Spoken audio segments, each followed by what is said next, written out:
Sebuah kebahagiaan tersendiri merawat anak yang sehat dan tumbuh dengan wajar. Tapi sayang, banyak orang tua salah dalam memberikan edukasi pada anak secara tepat, hingga terjadi suatu masalah yang berkaitan dengan identitas gender di kelak kemudian hari.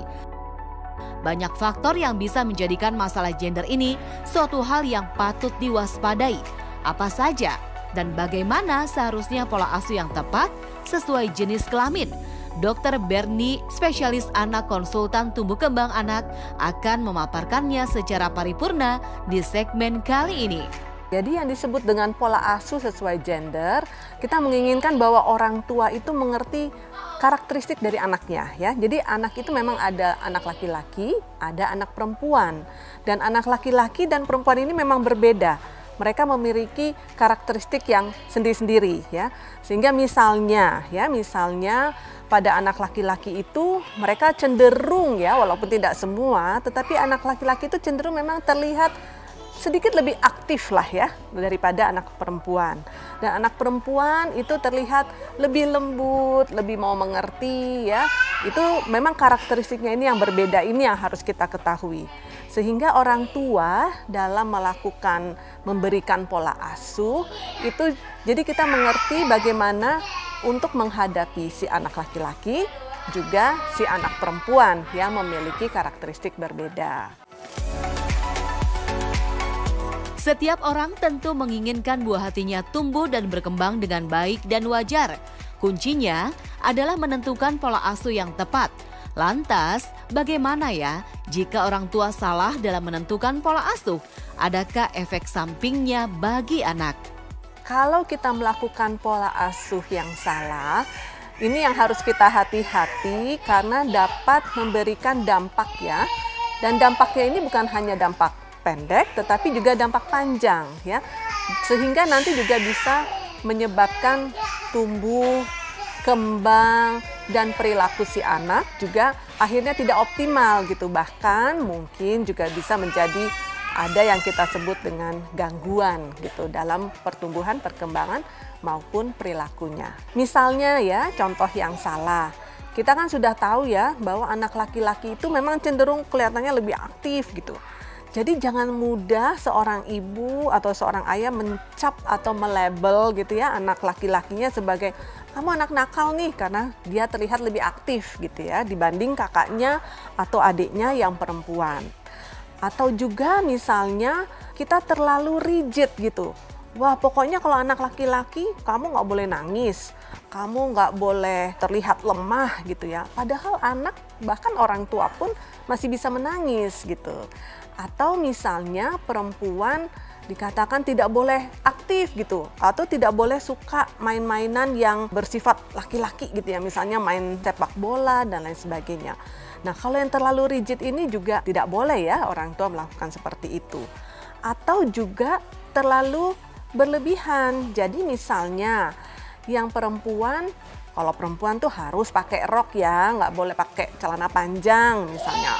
Atau laki-laki itu harus bisa bantu bapak gitu ya untuk menggantikan genteng yang bocor misalnya ya. Padahal mungkin dia belum siap atau mungkin dia memang belum bisa gitu. Jadi hal-hal seperti ini harus hati-hati. Orang tua harus mengerti kembali lagi karakteristik tiap anak dan kemampuan dia pada saat itu dia mampunya apa dan kita memberikan masukan, memberikan stimulasi sehingga mereka bisa belajar dari lingkungannya.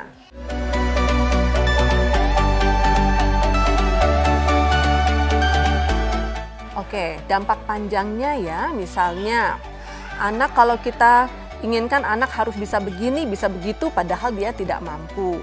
Sehingga dia merasa bahwa dirinya tidak mampu untuk melakukan keinginan dari orang tuanya. Ini bisa menyebabkan anak menjadi kurang percaya diri atau bahkan tidak percaya diri. Atau misalnya anak juga diperlakukan terlalu protektif ya, sehingga anaknya menjadi serba takut ya, atau misalnya serba tidak mau melakukan sesuatu sebelum mendapat izin dari orang tua ya, padahal dirinya pada saat itu mungkin harus melakukan sesuatu berdasarkan kemampuannya atau decision dia ya. Atau bahkan menjadi bingung ya, misalnya kalau orang tua sebagai bapak memberikan contoh bahwa seorang laki-laki itu harusnya bisa begini. Tetapi dalam perkembangannya dia tidak diberikan kemampuan itu, sehingga dia akan menjadi bingung ya antara contoh yang diberikan dengan yang diperlakukan kepada dirinya. Sehingga ayah ibu memang harus memberikan lingkungan yang tepat ya, dengan mengerti karakteristik anak kita masing-masing. Anak perempuan cenderung lebih dilindungi daripada anak laki-laki. Anak perempuan tidak diizinkan untuk melakukan segala hal yang keras dan menantang. Lantas bagaimana ya cara mengasuh anak sesuai dengan gendernya? Dari sejak lahir orang tua tuh harusnya sudah mengerti karakteristik anaknya ya. Jadi misalnya pada saat anak mungkin di awal-awal kehidupan kita bisa memperkenalkan semua ya. Misalnya saja jenis mainan, orang tua harus memperkenalkan semua jenis mainan.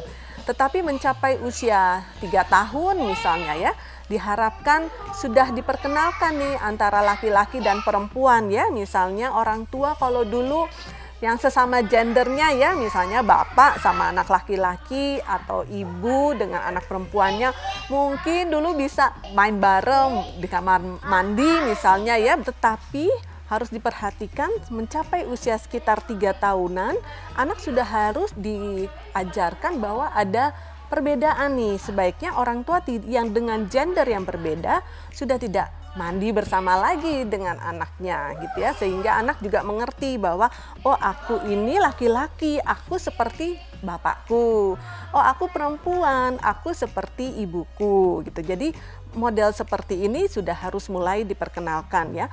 Nah itu akan dengan bertambahnya usia juga akan berbeda. Pada usia yang lebih tua lagi ya, misalnya pada usia anak sekolah ya, dia akan biasanya mereka sudah mulai mengenal teman sebaya atau peer group ya. Biasanya pada usia sekolah tuh mereka cenderung peer group yang sama. Yang perempuan biasanya bergabung dengan perempuan, yang laki-laki dengan yang laki-laki. Kemudian dengan bertambahnya usia lagi mulai ada ketertarikan ya, pada usia menjelang remaja itu mulai ada tuh.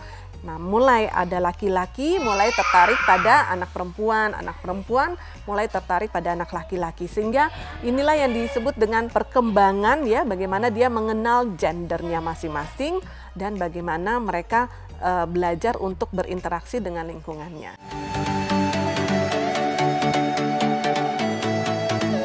Dalam pola asuh itu kita harus terapkan dari anak itu baru lahir, kemudian kita terapkan terus sesuai dengan tahapan usianya. Apa saja yang nantinya akan memengaruhi bagaimana anak ini luarannya ya setelah besarnya, apakah misalnya yang perempuan menjadi tomboy atau yang laki-laki kok kelihatan lebih lembut gitu ya. Itu sebenarnya banyak faktor ya. Jadi ada faktor genetik, faktor yang dibawa oleh anak itu sendiri. Kemudian juga ada faktor dari faktor lingkungannya ya. Nah, lingkungan ini juga bisa tadi ya, bagaimana lingkungan terkecilnya ya, di mana orang tua, keluarga itu membentuk si anak ini. Kemudian juga jangan lupa ada faktor eksternalnya ya. Di mana kalau di faktor eksternal itu ada peran dari bukan hanya dari lingkungan rumah tetapi lingkungan yang lebih luas lagi. Misalnya tadi ada teman-teman sebayanya, sekolahnya, bagaimana dia bergaul di antara orang-orang lain. Nah, ini semua bisa memberikan sedikit banyak akan memengaruhi luaran dari seorang anak. Sudah jelaskan kalau pola asuh yang tepat dapat membuat anak tumbuh dengan baik. Lantas bagaimana ya jika anak sudah mendapatkan pola asuh yang kurang tepat? Dr. Bernie akan memberikan tipsnya untuk Anda. Ya, jadi tips untuk para orang tua, yang pertama kita harus mengetahui karakteristik anak kita ya. Terlebih lagi bahwa anak kita tuh ada 2 gender loh, bisa laki-laki, bisa perempuan, yang masing-masing memiliki karakteristik sendiri ya.